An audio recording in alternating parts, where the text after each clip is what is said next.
नमस्कार मित्रांनो, दिव्य संस्कृती या चॅनलवरती आपणा सर्वांचे स्वागत आहे. मित्रांनो, सर्व दत्तपंथीयांना प्रमाणभूत वाटणारा मराठी ग्रंथ म्हणजे श्री गुरुचरित्र.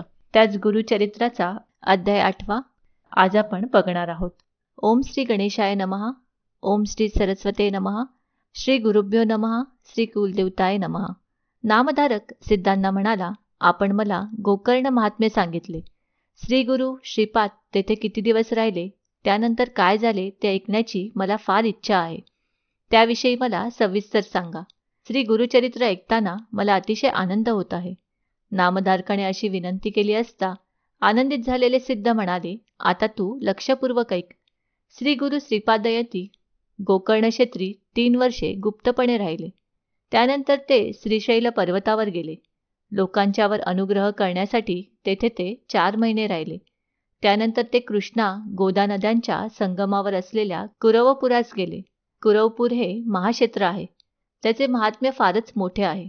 जे लोक तेथे राहून उपासना करतात त्यांना सर्व प्रकारची सुखे प्राप्त होतात. त्यांचे मनोरथ सिद्धीला जातात.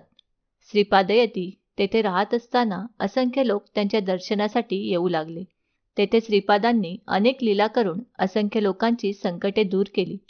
त्या सर्वच लीला सांगू लागलो तर कथाविस्तार फार होईल, पण त्यातील काही महत्त्वाच्या लीला सांगतो, एकाग्र चित्ताने ऐक. त्या कुरवपूर क्षेत्रात वेदशास्त्र संपन्न असा एक ब्राह्मण राहत होता. त्याच्या पत्नीचे नाव अंबिका. ही स्त्री अत्यंत सात्विक धर्मपरायण होती, परंतु तिच्या संसारात एक मोठे दुःख होते.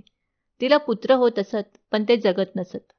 तिने अनेक तीर्थयात्रा केल्या, व्रतवैकल्ये केली, पण त्याचा काही उपयोग झाला नाही.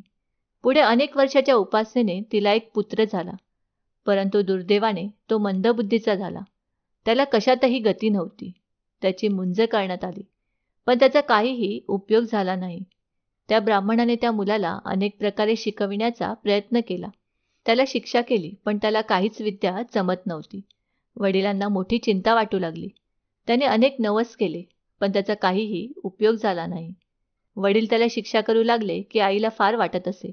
ती त्यांना म्हणे, तुम्ही त्याला विनाकारण मारू नका. तो मंदबुद्धीचा आहे. त्याला तो काय करणार? आपले हे पूर्वकर्म आहे. दुसरे काय? निदान आपला पुत्र जिवंत आहे यातच समाधान माना. काही दिवसांनी तो ब्राह्मण मरण पावला.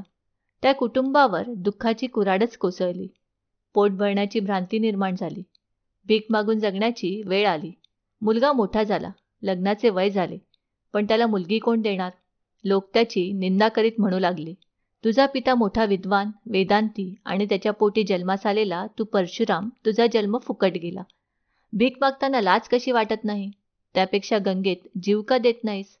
ही जननिंदा ऐकून त्या मातापुत्रांना अत्यंत दुःख होत असे. तो मुलगा आईला म्हणाला, मला ही जननिंदा सहन होत नाही. त्यापेक्षा जीव दिलेला बरा. त्याच्या आईलाही जीवन नकोसे झाले. मग ती आपल्या मुलाला बरोबर घेऊन खरोखरच जीव देण्यासाठी गंगेच्या काठावर गेली. त्या दोघांनी गंगेच्या पाण्यात प्रवेश केला. त्यावेळी श्रीपादयती तेथे स्नान करीत होते. त्यांना पाहून त्या दोघांनी पाण्यातच त्यांना वंदन केले. त्या मुलाची आई म्हणाली, या गंगेत प्राणत्याग करावा अशी आमची इच्छा आहे. आत्महत्या करणे महापाप असल्याने आम्हाला सद्गती मिळावी असा आपण आशीर्वाद द्यावा.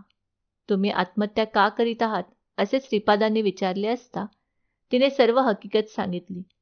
शेवटी म्हणाली, आता पुढच्या जन्मी तरी तुमच्यासारखा त्रैलोक्य पूजनीय पुत्र मला प्राप्त व्हावा. तेव्हा श्रीपादयतींनी शिवाची आराधना करण्याचा उपदेश केला. ते म्हणाले, पूर्वी एकदा एका गवळणीने शिवव्रताचे आचरण केले, त्यामुळे त्यांच्या कुळात श्रीकृष्णाचा अवतार झाला असे सांगून त्यांनी तिला शनिदोषाचे व्रत करण्यास सांगितले. मग त्यांनी उज्जैनी नगरातील एक प्राचीन कथा सांगितली. श्रीपादयती म्हणाले, ही कथा आहे उज्जैनी नगरातील.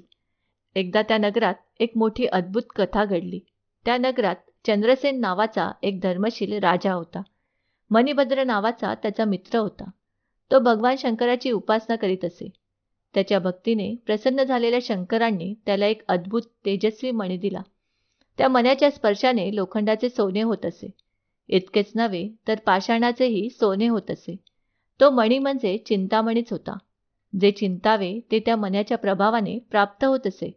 असा तो मणी मणिभद्र गळ्यात धारण करीत असे. इंद्रसेन आणि मणिभद्र मित्र असल्यामुळेही इंद्रसेनही तो मणी गळ्यात धारण करीत असे. तो अद्भुत मणी आपल्याला मिळावा असे अनेकांना वाटत असे. अनेक राजांनी तो मणी विकत मागितला, पण इंद्रसेनाने त्याला साफ नकार दिला. त्याने तो मणी अगदी गुप्त ठिकाणी सुरक्षित ठेवला होता. इंद्रसेन तो मणी बऱ्या बोलाने देत नाही हे पाहून इतर राजे लोकांनी युद्ध करून तो मणी हिरावून घेण्याची धमकी दिली. पण इंद्रसेनाने त्या धमकीला जुमानले नाही. मग इतर राजांनी सैन्यासह उज्जैनीवर स्वारी केली व नगरला वेढा घातला. त्या दिवशी शनिवार त्रयोदशी होती. संध्याकाळी तो निश्चिंत मानाने भगवान शंकराची पूजा करण्यास बसला. मोठ्या थाटात त्याची पूजा चालू होती. राजा इंद्रसेन महाबळेश्वर शिवलिंगाची अगदी शांत चित्ताने पूजा करीत होता. त्याचवेळी काही गवळणी आपल्या मुलांना घेऊन मंदिरात चाललेली ती पूजा पाहून आपणही अशीच पूजा करूया त्याचवेळी काही गवळणी आपल्या मुलांना घेऊन मंदिरात चाललेली ती पूजा पाहून आपणही अशीच पूजा करूया असे म्हणून गवळ्यांच्या मुलांनी बाहेर मोकळ्या जागेत दगड मांडून शिवलिंग, मंदिर, खांब, पाने, फुले, बिल्वपत्रे इत्यादी सगळे काही दगडांचेच कल्पून लुटपुटची शिवपूजा सुरू केली. काही वेळाने गवळणी परत केल्या. थोड्या वेळाने त्या परत आल्या व आपापल्या मुलांना भोजनासाठी म्हणून घरी घेऊन गेल्या. परंतु एक मुलगा मात्र पूजा टाकून गेला नाही. तो पूजा करण्यात गडून केला होता. डोळे मिटून शिवध्यान करीत होता. त्याची आई परत आली. ती आपल्या मुलाला रागारागाने घराकडे ओढत नेऊ लागली, पण तो मुलगा पूजा टाकून जाण्यास तयार होईना. तेव्हा त्या मुलाच्या आईने रागाने ती पूजा मोडून टाकली. त्यामुळे तो मुलगा रडू लागला, गडबड लोळू लागला. तेथील दगडावर डोके आपटून प्राण देण्याचा त्याने निश्चय केला. अत्यंत शोकाकुल होऊन बेशुद्ध पडला. त्या मुलाची भोळी बाबडी भक्ती पाहून प्रसन्न झालेले शंकर तेथे प्रकट झाले. त्यांनी रत्नखचित शिवलिंग निर्माण केले. मग त्या मुलाला प्रेमाने जागे करून वर मागण्यास सांगितले. मुलाने डोळे उघडून समोर पाहिले. तो प्रत्यक्ष भगवान शंकर स्मितहास्य करीत उभे होते. भोवती भव्य रत्नखचित शिवमंदिर सूर्य तेजाप्रमाणे चमकत होते. ते पाहून आश्चर्यचकित झालेला तो मुलगा शिवचरणांवर मस्तक ठेवून हात जोडून म्हणाला, भगवंत, माझ्या आईवर रागावू नका. तिने आपली प्रदोष पूजा मोडून टाकली. तिला क्षमा करा. त्या मुलाने अशी प्रार्थना केली असता भगवान शंकर अधिकच प्रसन्न झाले आणि म्हणाले, बाळा, तू चिंता करू नकोस. मी तुझ्या आईवर मुळीच रागावणार नाही. तिच्या पोटी भगवान विष्णू अवतार घेईल व तुझ्या आईला लालनपालन करण्याचे भाग्य लाभेल. तुझ्या वंशाची भरभराट होईल. तुझ्या मनात जी जी इच्छा असेल ती ती पूर्ण होईल. असे सांगून भगवान शंकर त्या लिंगात गुप्त झाले. मात्र ते रत्नखचित मंदिर जसेच्या तसे राहिले. त्या मंदिराचा कोटी सूर्यासम दिव्य प्रकाश नगराबाहेर पसरला होता. त्या राजांनी नगरला वेढा घातला होता. ते दिव्य प्रकाश पाहून चकित झाले. त्यांच्या मनातील राग, द्वेषभावना नाहीशा झाल्या. ते शिवदर्शनासाठी नगरात आले. इंद्रसेन राजा मोठा पुण्यवंत आहे, त्याला विरोध करणे योग्य नाही असा विचार करून ते इंद्रसेनाला भेटावयास गेले. इंद्रसेनाने तेव्हा सर्वांचे मोठ्या प्रेमाने स्वागत केले. मग राजा इंद्रसेन सर्वांना बरोबर घेऊन ते रत्नखचित शिवमंदिर पाहण्यासाठी गेला. त्याचवेळी त्या गवळ्याचे घरही रत्नखचित झाले होते. ते पाहून सर्वांना आश्चर्य झाले. राजाने त्या गवळ्याच्या मुलाची चौकशी केली असता त्याने सगळी हकीकत सांगितली. ती ऐकून आनंदित झालेल्या सर्वांनी त्या मुलाला अनेक भेटवस्तू दिल्या. मग सर्व राजे स्वस्थळी निघून गेले. प्रदोषकाळी केलेल्या शिवपूजनेचे हे फळ आहे हे राजाला समजले. त्याला अतिशय आनंद झाला. तो मुलगा आपल्या घरी गेला. तो आईला म्हणाला, आई, तुझ्या पोटी नारायणाचा अवतार होणार आहे असे भगवान शंकरांनी वरदान दिले आहे. प्रदोषकाळी तू शिवपूजा पाहिलीस, त्यामुळे शंकरांनी तुला क्षमा करून हा वर दिला आहे. ही कथा सांगून श्रीपाद त्या ब्राह्मण स्त्रीला म्हणाले, तू सुद्धा प्रदोष पूजा कर. तुला माझ्यासारखा पुत्र होईल. तू कसलीही चिंता करू नकोस. मनात शंकाही बाळगू नकोस. असे बोलून श्रीपादांनी त्या स्त्रीला अनेक आशीर्वाद दिले. मग त्यांनी त्या स्त्रीच्या मतिमंद मुलाला जवळ बोलावून त्याच्या मस्तकावर वरदहस्त ठेवला. त्याच क्षणी त्याच्या ठिकाणी सर्व ज्ञान प्रकट झाले. तो मुलगा आता अत्यंत तेजस्वी दिसू लागला. त्या स्त्रीला अतिशय आनंद झाला. ती श्रीपादांना म्हणाली, आज मला रूपाने प्रत्यक्ष परमेश्वरच भेटला. पुढील जन्मी मला तुमच्यासारखा पुत्र होईल असा वर मला दिला आहात. त्याबद्दल माझ्या मनात तीळ मात्र शंका नाही. त्या स्त्रीने श्रीपादांना प्रत्यक्ष शंकर मानून नित्य प्रदोषकाळी तिच्या प्रदोषकाळी त्यांची पूजा करण्याचे व्रत घेतले. तिच्या पुत्राचाही पुढे विवाह झाला. त्यालाही पुत्र पौत्रादी सर्व काही प्राप्त झाले. नामधारकाला ही कथा सांगून सिद्धयोगी म्हणाले, श्री गुरु असे कृपावंत दयावंत आहेत. ते आपल्या भक्तांचे सर्वतोपरी रक्षण करतात.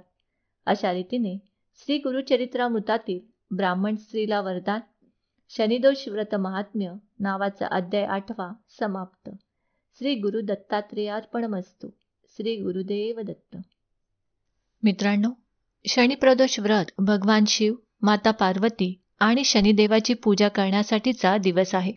असे मानले जाते की प्रदोष काळात भगवान शिव स्वयं शिवलिंगात प्रकट होतात आणि यावेळी भगवान शंकराची पूजा केल्यास विशेष फळ प्राप्त होते. शनिप्रदोष व्रत केल्याने शनीशी संबंधित अशुभता दूर होतात आणि शनिदेव शांत राहतात. शास्त्रानुसार शनिप्रदोष व्रत केल्यास व्यक्तीला दीर्घायुष्यासह सुखसमृद्धी प्राप्त होते. याशिवाय कुंडलीत शनीच्या शुभतेसोबतच चंद्रही लाभ देतो.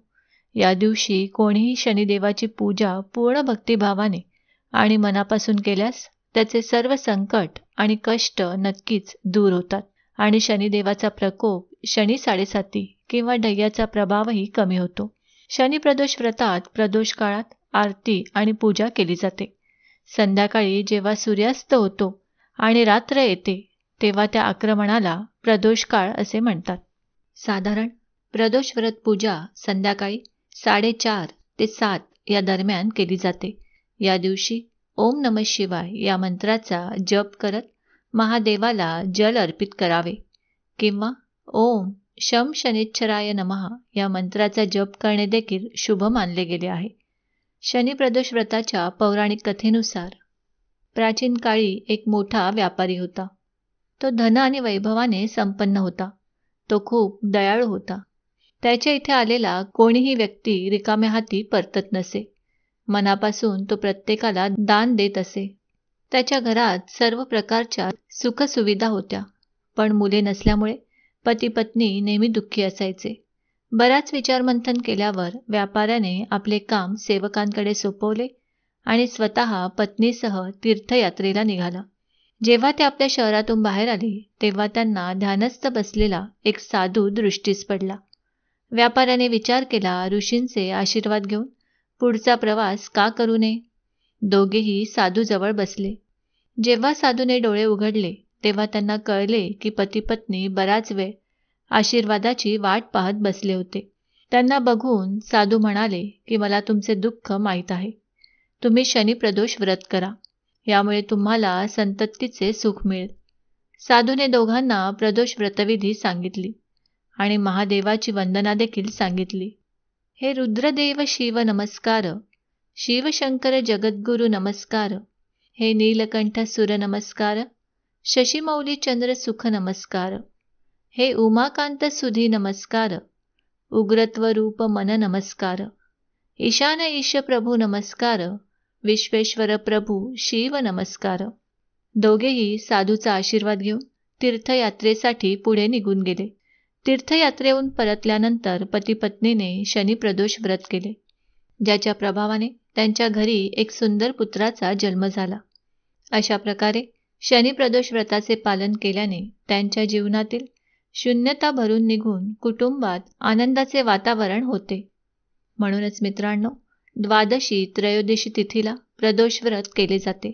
जर एखाद्या व्यक्तीला भगवान भोलेनाथांना प्रसन्न करायचे असेल तर त्याने प्रदोष व्रत केले पाहिजे. या व्रताचे पालन केल्याने शिव आणि शनिदेव प्रसन्न होऊन भक्ताला सर्व सांसारिक सुख व पुत्रप्राप्तीचे वरदान प्रदान करतात.